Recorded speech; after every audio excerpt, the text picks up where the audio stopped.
Of all the theories that circulate about what is going on and why it's happening the way it is, there's one that doesn't gain any traction and doesn't have many advocates promoting it because it's truly horrifying. And yet, in my mind, and do not get me wrong here, don't jump the gun, wait for it. As horrifying as it is as a theory, and trust me, I'm not talking about all the typical horrifying sounding theories that you probably are thinking of. This theory makes the most sense in regards to, like, the species-wide denial of our place in reality. Okay, what am I talking about? There's theories. Everyone's got a theory about everything. Everyone's got a theory about a niche thing. This may or may not be my own original theory, but my expression of it is the weaving of many ideas and concepts that came to me from elsewhere, including my own lived experience and observation of reality, and the thoughts of others who do the same, to try to, like, observe reality and humanity's place in it, and to conceive of it as realistically as possible as we investigate humanity's legacy of quote-unquote recorded history. Asterisk. Number one sidebar. First sidebar. I understand all the caveats and arguments that one could get distracted by about, quote, the human historical record. And of course, the arguments therein. Set all that aside and let us assume some, like, course of most probable based on reality, observed reality, and natural sciences that check out and can be confirmed. All right? And not argue about the fringe what ifs and distractionary sidebar theories, or hypotheses as they actually are. Let's not even get lost down the rabbit hole of the argumented, like, the term conspiracy theory is even incorrect on the face of itself, because most of the content barely qualifies as a hypothesis, let alone an actual workable theory. But I digress. I propose for your consideration, dear listener, that the human species as a collective, and of course each of us as individuals within it, finds itself / ourselves exactly where we seem to be,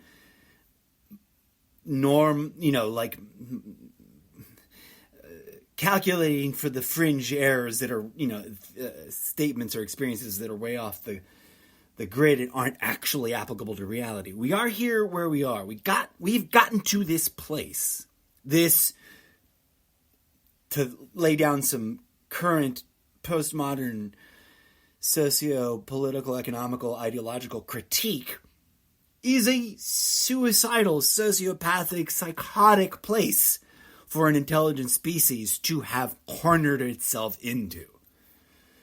We are burning through finite resources, and in doing so, toxically polluting our finite atmospheric environment, causing damage and toxic trauma to all other life forms, whilst sitting in neglect of our original, holistic, organic role in nature. Now, there's a lot of debate and there's a lot of argumentation about what that is and or was, and whether or not the decisions and choices that we've made as a species from the moment that we began breeding in such numbers that we needed to establish, settlements in further and further flung places, or however it works, right? Look at nature. Okay, my thesis is rooted in like meeting reality, and by reality, I do not mean any of the socio-economic political structures that we've invented.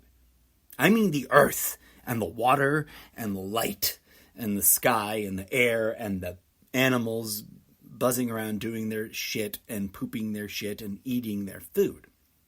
So zoom way the F back and maybe in and out or however you want to think of it. And consider this. In nature, as nature is without our imaginary and artificial layer of self-destructive toxic waste that we've created since the invention of the centralized city, which can be most effectively like understood and felt and conceived of in the most like alarming way that things have changed since the Industrial Revolution. And when I'm talking about that, like what we are doing to the earth is something we invented. Before all that, in nature, when the human species truly lived in nature as part of it, one horrifying and truly uncomfortable reality was a fact of life that we no longer deal with now. And I believe that it is our long, slow evolutionary series of choices and adaptations and changes to ourselves and our means and ways of interacting with each other and with our surroundings that have caused every single trauma and sociopathic problem that we know of now.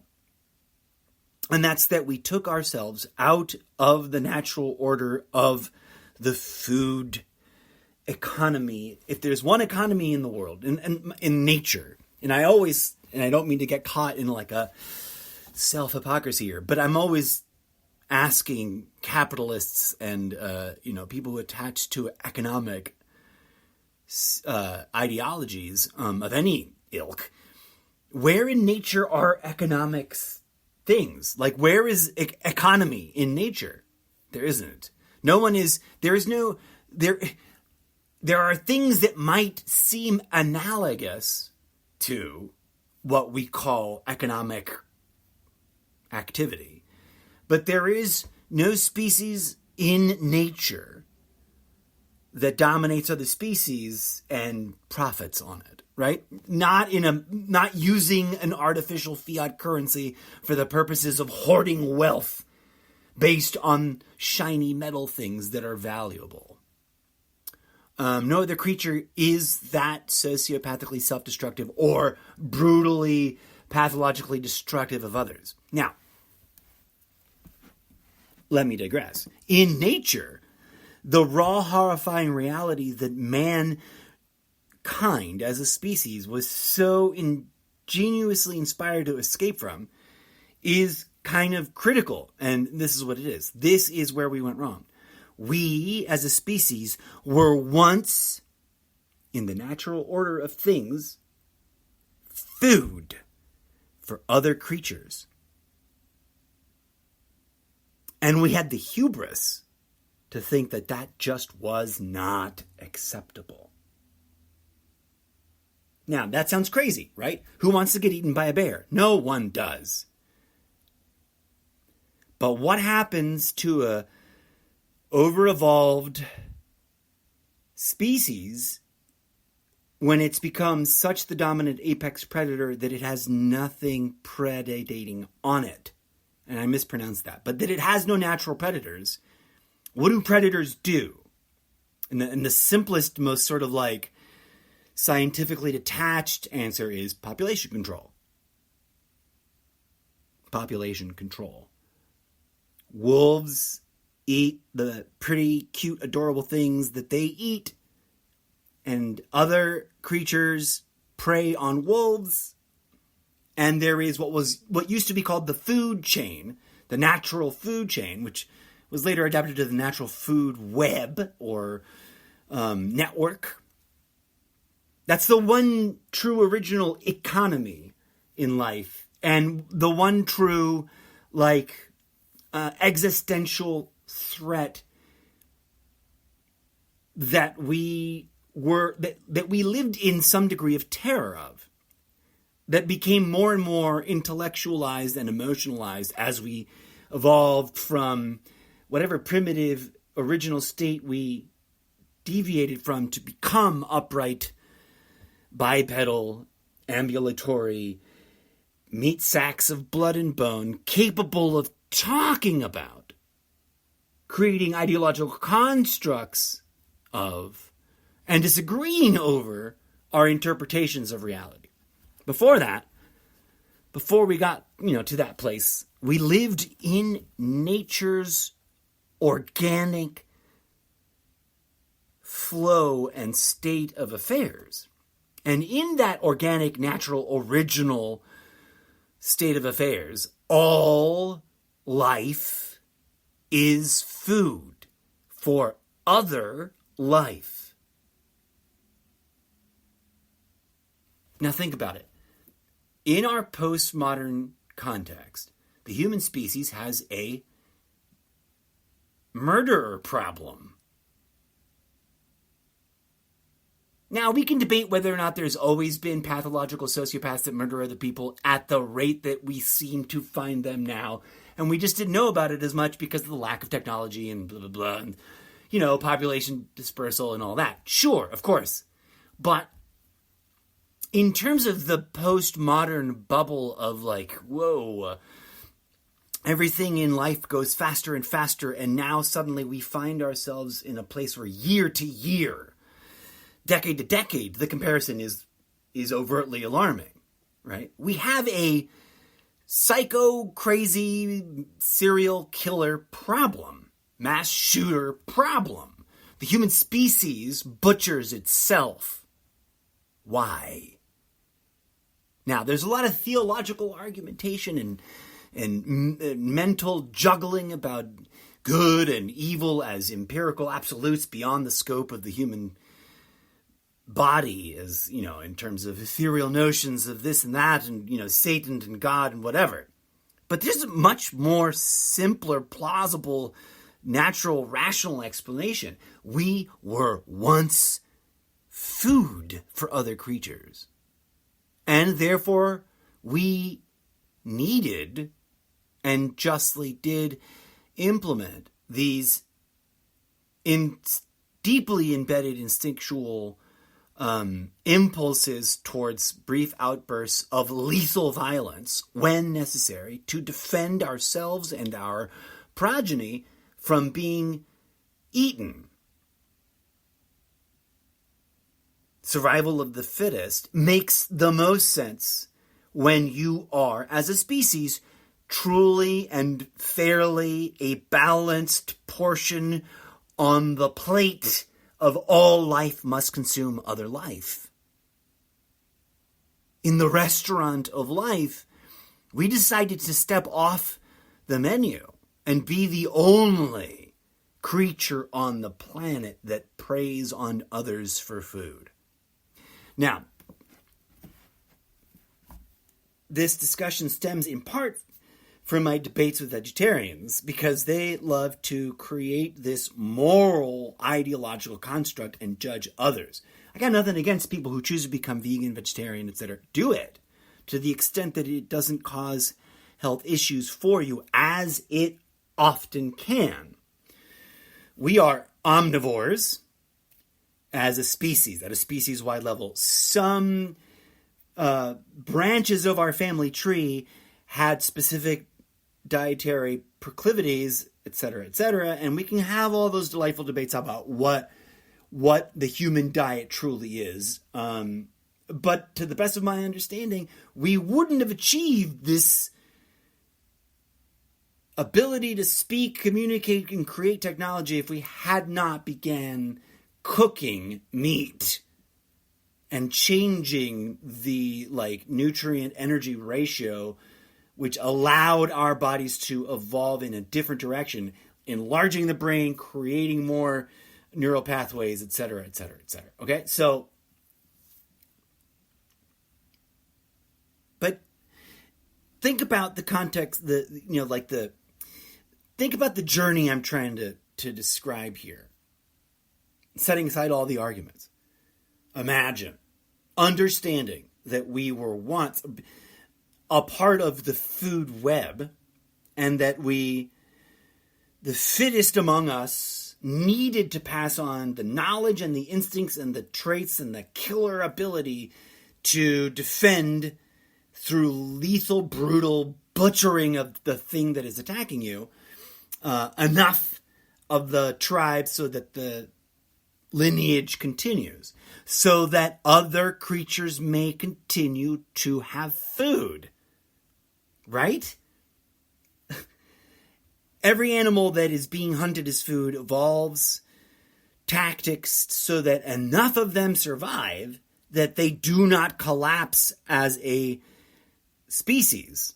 And that serves two purposes: their own survival and continuation of that particular species, and the continued availability of some members of that species as food to the creatures that eat them. Now, clearly, obviously, I understand that it makes sense why we chose, because it's gotta suck every time some man-eating creature attacks the tribe and so gets dragged off and eaten. It must be traumatic. It must be frightening. It must be depressing. But consider what the human species has done to itself since. Especially as its ability to manipulate in the environment and the tools that it creates out of its destruction of the environment. What have we done? Without any creatures left that we allow to feed on us in some way that is harmonious with the natural order of things as they really are out there. And people live in denial of this, but every effing creature eats another thing that's alive. Every insect kills another insect from a different species to eat it. I mean, obviously, but there's such the vegetarians. Yeah, and plants are not alive. Plants aren't creatures that are springing forth from the same central origin of genome. And of course, we get to this wall where and this is the hubris of the species, which we can now identify and see in the reflection of our own historical record, right? Look back at the way we described the world to ourselves before, and we were the only creatures gifted with sentience. And now we kind of understand that's probably objectively false as we continue to elevate our understanding of other creatures and how deeply intelligent they actually are, right?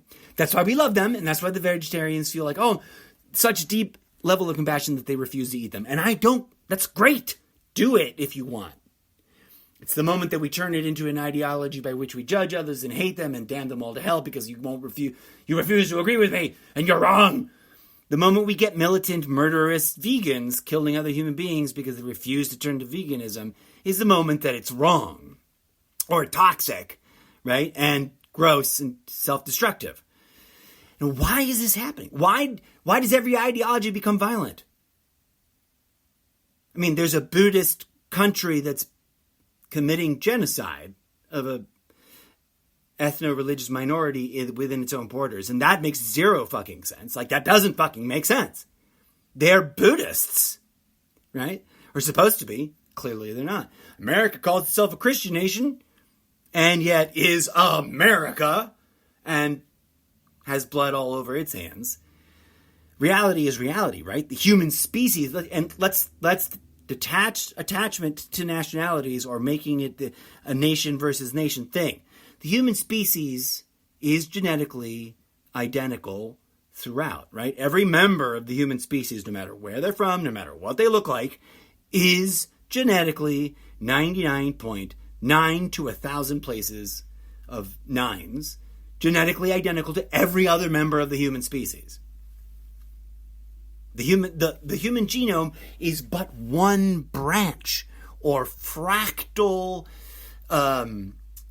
variation of the infinite array of genome.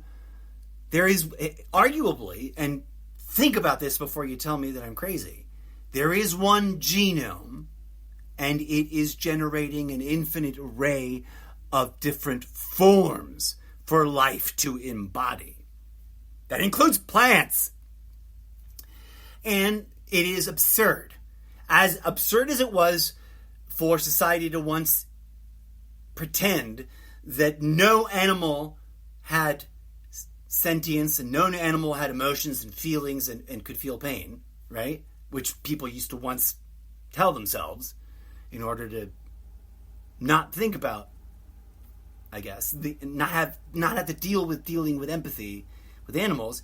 It's just as absurd to be like, oh, plants are fine, when science clearly is proving that delineation wrong. Science has clearly shown us that plants feel pain, communicate with each other, and cry out to one another when they die. So, what are we supposed to eat? Nothing?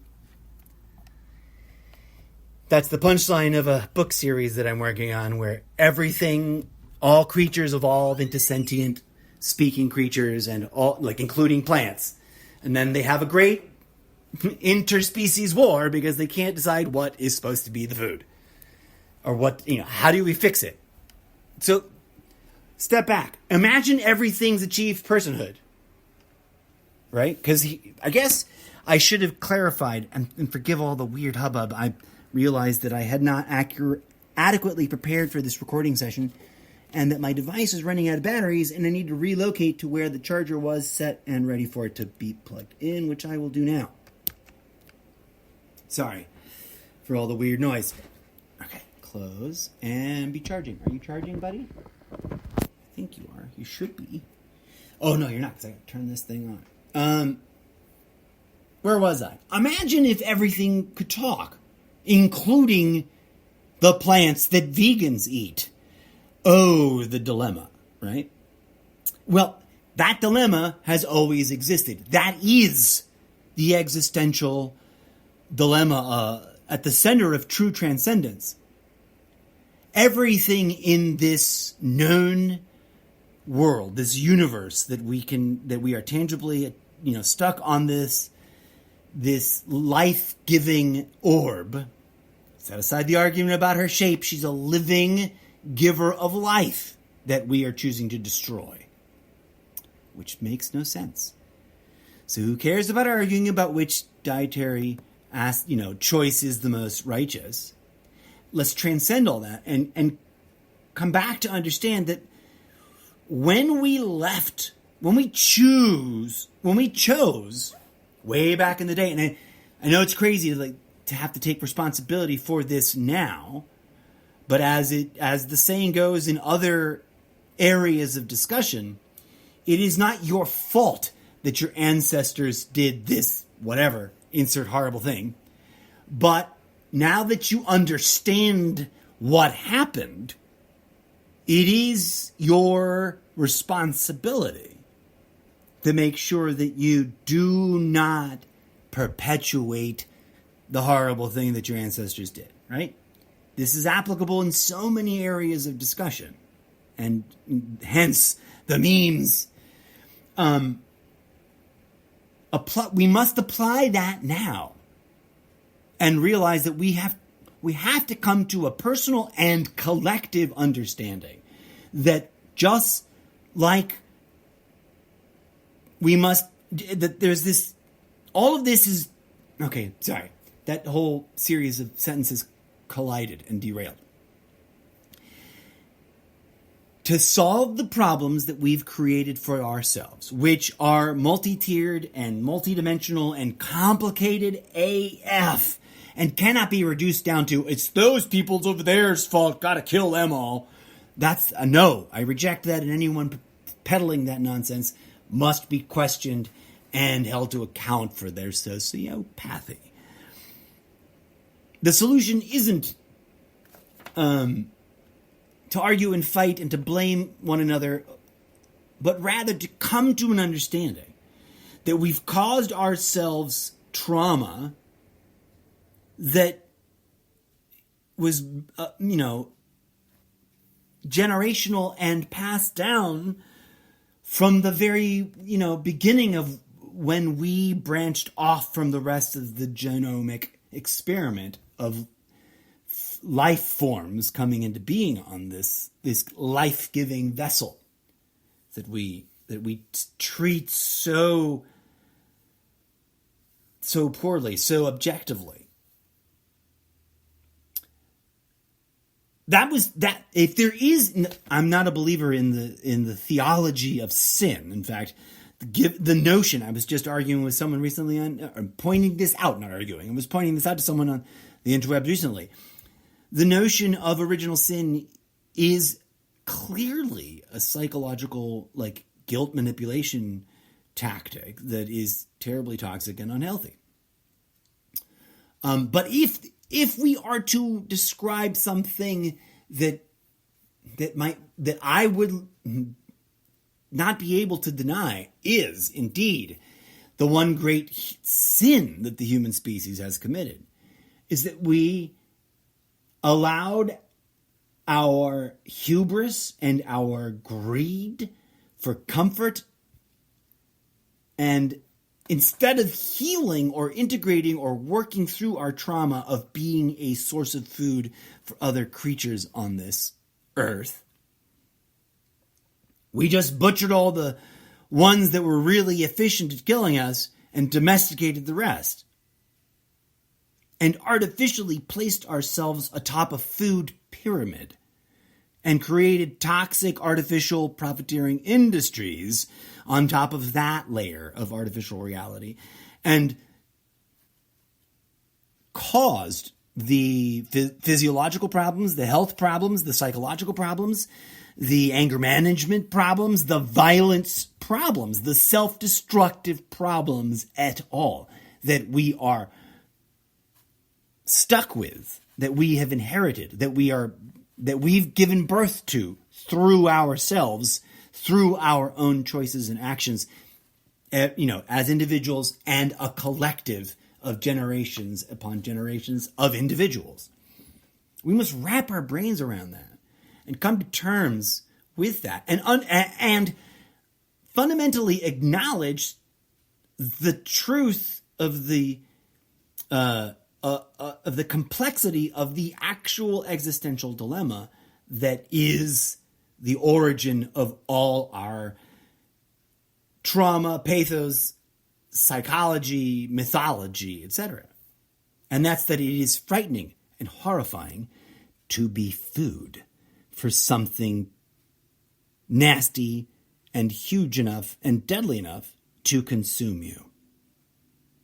But everything that's alive eats something else that is alive, and that is the natural order of things as found in nature when one acknowledges and perceives nature at nature's truth for what it actually is.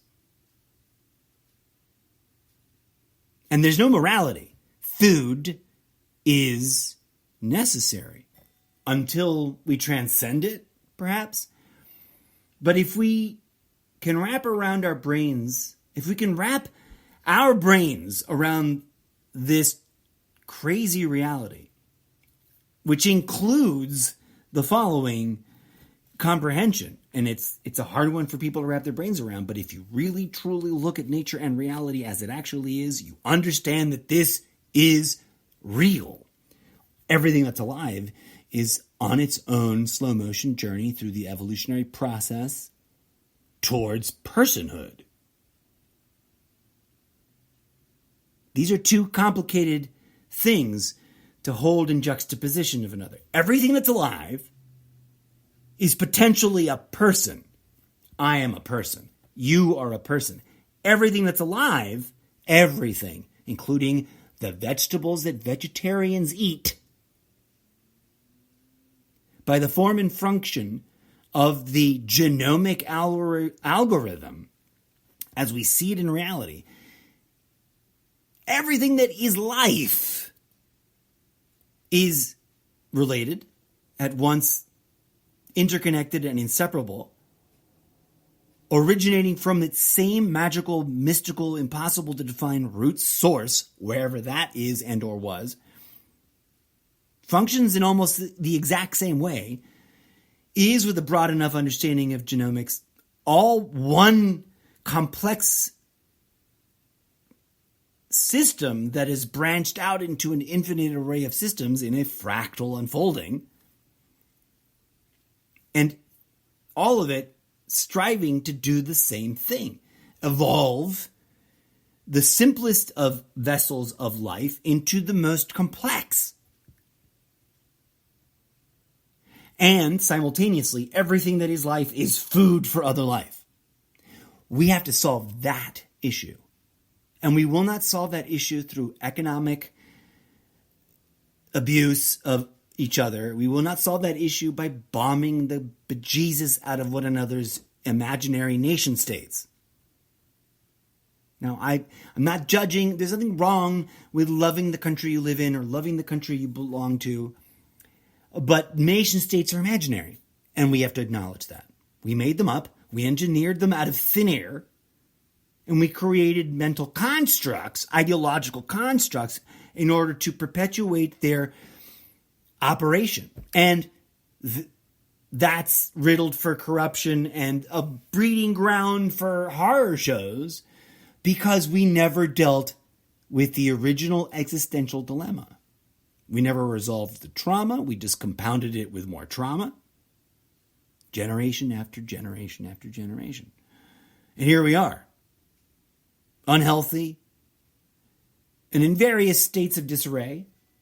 Of course, I don't mean to make blanket statements. Clearly, there are plenty of wonderful, healthy, gleaming specimens of the human species. And clearly, not everyone's unaware of what's going on. There are plenty of very well-informed people who may or may not agree with my particular take on things, but that are on their own journey of trying to figure it out. I've been racking my brains since I was aware of my conscious understanding of reality as it works. And mind you, this came to me, these kinds of questions, not this entire idea all at once. No idea comes at anyone all at once, except for when they do, but that's a whole different story. These things, have come to me through a lifetime of engaging with the very boundary between that which is me and that which is the rest of reality, and how I engage with it, physiologically, psychologically, sensorially, spiritually, etc. Right? And not trying to invent explanations, but rather allow my direct experiencing of it define for itself the understanding of it. Like Carl Sagan says, we are the universe seeing itself through a million pairs of eyes, feeling itself through a million people's skins. I'm paraphrasing it badly. I'm sure that's not the way what he said it. But you know what he said, right? We are the universe experiencing itself from particular points of view. However he constructed it was profoundly awesome. But I'm right up in that ballpark. And if we are the universe experiencing itself, then so is every other thing that's alive. I know I'm placing a lot of things out there that are aspects of this thesis, but let me try to wind it all up and bring it on home. If we truly want to solve the technical problems, the ideology problems, the hate problems, the violence problems, the self-destruction problems, the war problems, if we truly want to solve them, we must completely abandon all of this nonsense about fighting over it and begin to comprehend that we must heal ourselves about it, so that the species collectively can heal itself and return into an engagement with the natural flow of things in nature as it is, right? When you really genuinely observe nature and the creatures in it, you see that they flow with an intuitive understanding of what the world is and how and what their place in it, how to navigate it, etc., right? You don't see any other species on this planet doing the psychotic, crazy, sociopathic things that the human species does to itself and the planet. And I know that there'll be people that say, oh, but the animals do this and animals do that. But those are the same people that say gay is unnatural and then just don't want to hear it when you point out that there's lots of, there's a lot of homosexual behavior in nature. So, I digress. If that is so, right, let's just concede for a moment and contemplate what that means. If the problems are caused from this root detachment from reality, from this self-abusive development of all of these tools and structures and devices, all of it out of the fear and a lack of understanding and comprehension that in nature, all life is evolving towards personhood and all life is food for other life.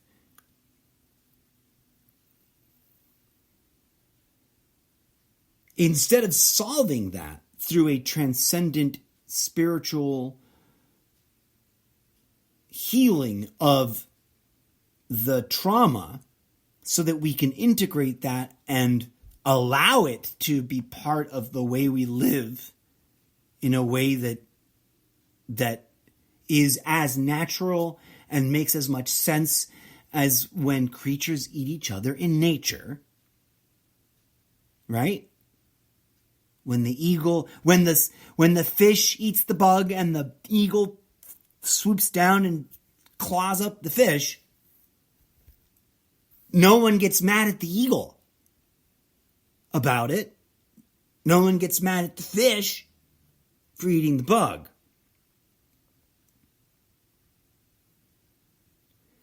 If we can find a way to solve that riddle, which is the existential riddle of nature as it actually exists in nature, before we made up all this other crazy garbage.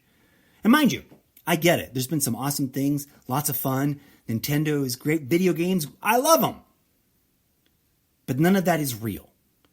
That's what the illusion is, friends. Reality is real. If I get lost on a deserted island with creatures that can eat me, guess what's going to happen? I'm either going to have to fight them off and kill them and eat them to survive, or I'm going to be eaten. That is the baseline of reality, which we have been attempting to destroy since we became upright, sentient, ambulatory creatures that could talk to each other. And I propose that that's the problem. And that the solution was not to destroy that natural order of things, but rather to find a way to transcend it. And I mean that with like capital T, transcendence, as a technical, spiritual phenomena, which I've discussed deeply in the show many episodes before. Dear friends, call me crazy, but hear me out and think it through and ask yourself the hard questions. Like I said, one way to sort of snap it into perspective is imagine everything that's alive achieved personhood and is talking to you. The trees are talking to you. The birds are talking to you. The cows are talking to you. And include all the creatures that used to eat us before we drove them to extinction or domesticated them. And then how do we decide? If we were dropped into a world like that, how could you determine which of the many life forms living in this way was the true and righteous one that deserved to not be eaten at all? Then you see the absurdity of it, right?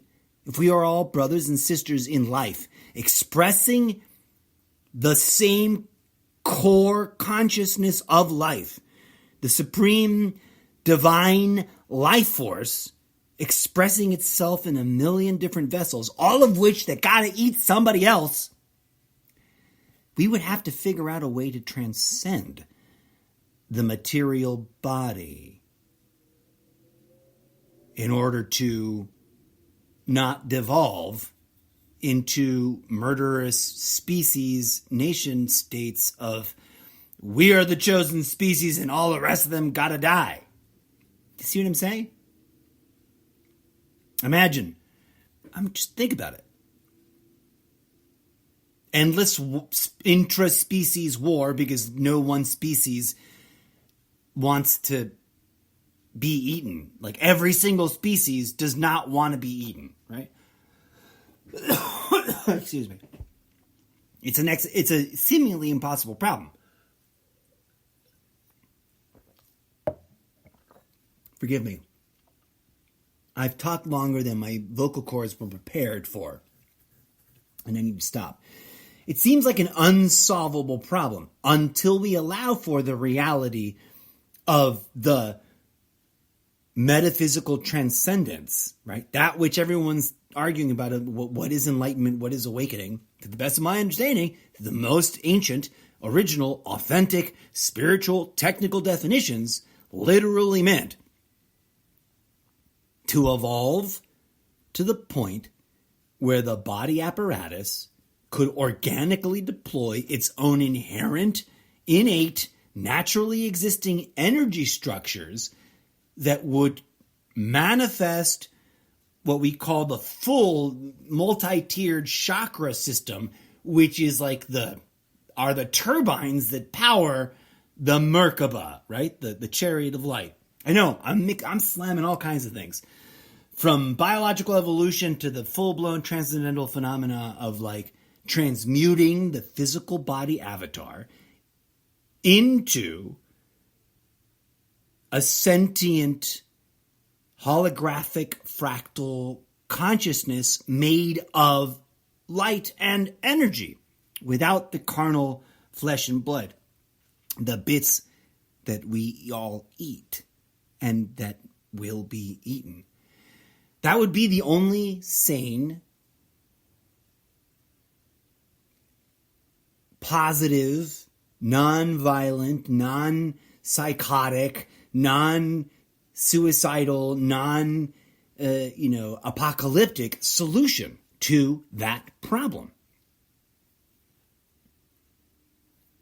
So now extrapolate all of that back to our world as we know it now.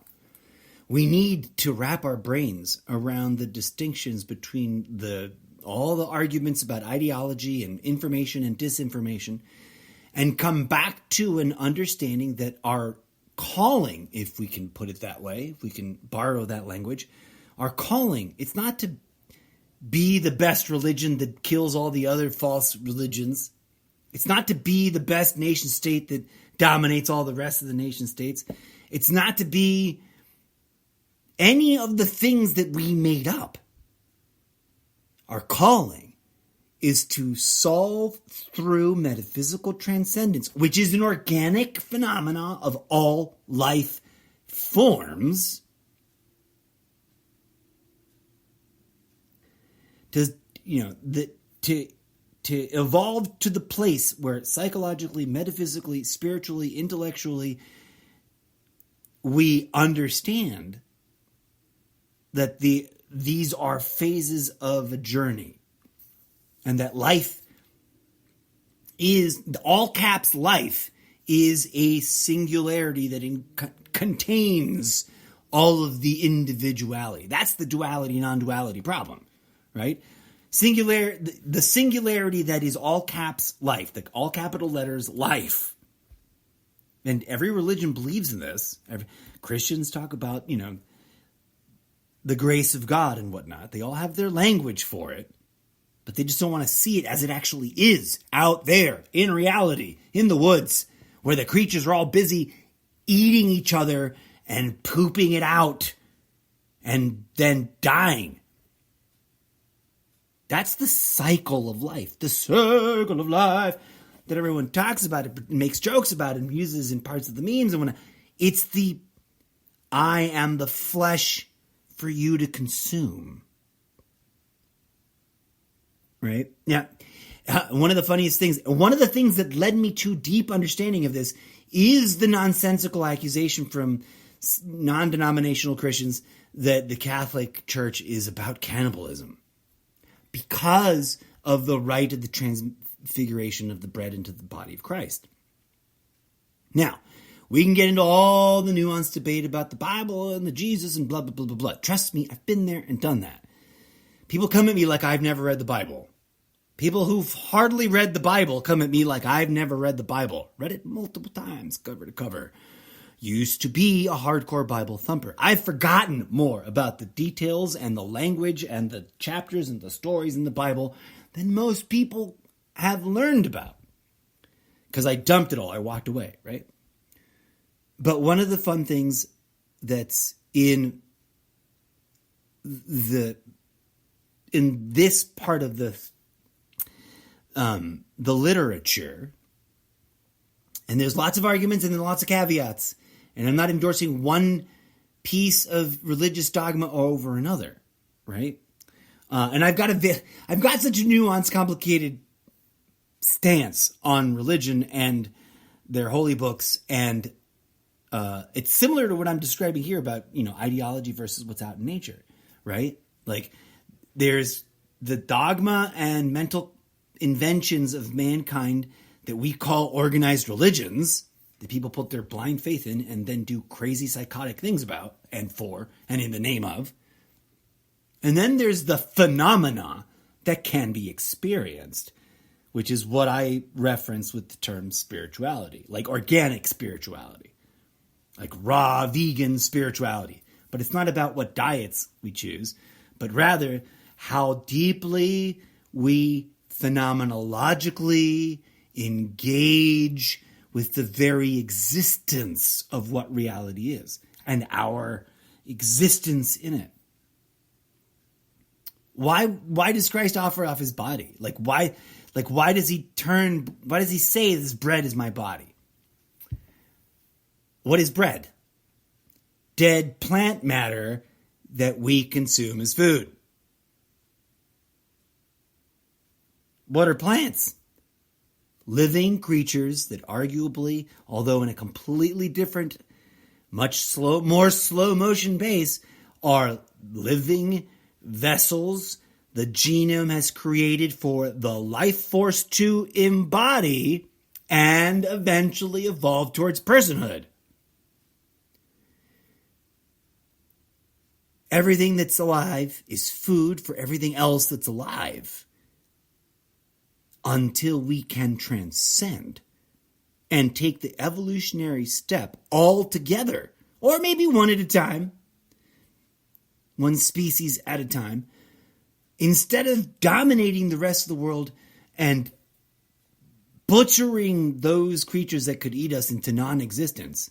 We coulda, shoulda, woulda, mighta still have a chance to transcend and evolve until the human species no longer wears this fleshy, mortal coil.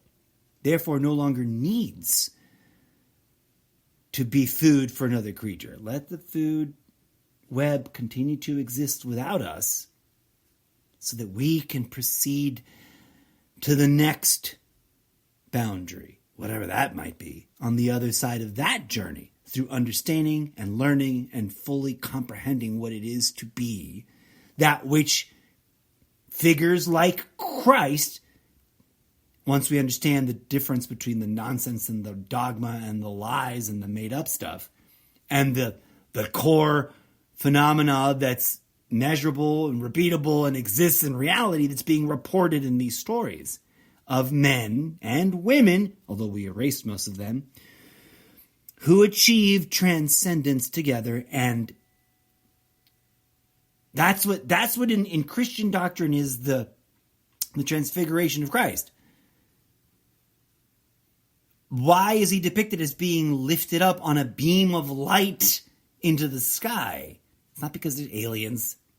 It's because he is transfiguring, transmuting, transforming through metaphysical alchemy the physical body avatar into the non-physical light consciousness avatar. Proof it can be done and guidance on how to do it is what the true wisdom teachers taught, whoever they were, whatever names they may or may not have had. And from everything I've come to understand and everything I've engaged with spiritually and had physiological experiences about, they must have come in a pair, a breeding pair. Forgive me, and that's not a bias against those who are not, cis, who express a cis alternative, but rather each function of the way life expresses itself plays a part in the full dance, the full story, right? So I am not the kind of person that would hyper-heteronormalize something to the exclusion of non-heteronormal expressions. That's not what the issue is here. But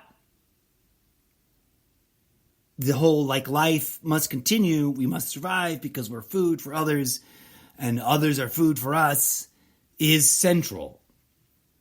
Let me put it that way. So let's not get sidetracked into any potential arguments in that regard, right? Enlightenment teachers have occurred because of all the reasons, right? We have the Kama Sutra, not because that make the sex positions are fun, but because there was a sacred divine teaching that led towards indescribable psychological, physiological, metaphysical, emotional, spiritual phenomena that were part of the journey towards this evolutionary development of achieving individual and species-wide transformational body enlightenment. The word light is right in the middle of the word enlightenment. And meant, I think, has connotations of making or becoming. To the best of my understanding, the original ancient definition of the term is to transform the body into conscious body light avatar, right? And that right there, as I have always argued from the beginning of my journey in content creation, that right there would totally solve every problem. It would solve the problem of crime and corruption and homelessness and racial bias and racial violence and hatred and wars and economic bullshit. It would literally solve everything. And this isn't some crazy snake oil thing. And I, for the record, have never claimed to have achieved it. If I had, I wouldn't be here in a physical bodysuit avatar pushing buttons on a computer screen to talk to you over the airwaves like this.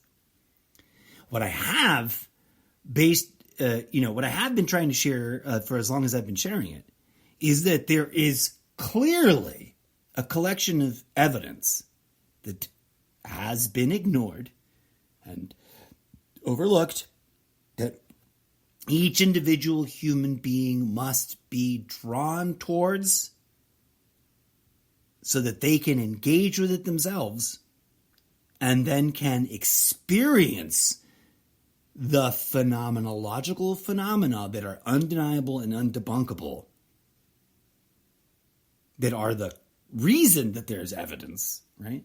That indicate that these phenomena clearly indicate that the transfiguration of the body into a living light phase, right? It's like, what are the different states of matter, right? And we kept learning in greater and greater granularity and clarity that matter changes. And I guess there's a newer one that I'm not super familiar with, the name of which escapes me right now. But for most of the early half of my life, plasma was the hot new thing, right? We got solid, liquid, gas, and plasma. The transmutation of the physical body is like the human species and all life form species, plural, realizing that they, as physical matter beings, have the ability, because we are not chunks of ice that turns into water and then turns into gas and can be turned into plasma, right? Like, it's not like that. We are the confluence of all those ingredients brought together to house sentient awareness and engage with the realm of material around us. And as some meme out there in the world puts it, you're a ghost in riding a bone mech encased in meat flesh armor, right? And, traveling the universe and experiencing yourself from different perspectives. Once we can wrap our brains around that and then engage with the phenomena that is out there to be engaged with, that has many paths and many portals to arrive, for us to arrive to it. The obvious examples being, meditation. Meditations like yoga and or sitting and or breath and or tantra. But also, obviously, like, there's all the hubbub that's been growing and growing popularity. But, like, the living plants with whom we share not only genetics, but biochemistry, right? For example, why do we have an endocannabinoid system in the human body if weed is evil and wrong? Cannabinoid being the key word. Why does our body produce and utilize the same substances that are the key chemical ingredients in cannabis that activate phenomena in our body that are peak experience? Like, what's that about? Like, why do the naturally occurring quote unquote drugs, and I do not include the man invented, engineered, especially the raw, crazy, funky ones. But of course, there again, that's not a hard line, right? Like, I'm not an absolutist. Ayahuasca as a drink, as a literal brew, sits right in the middle of that delineation that I draw.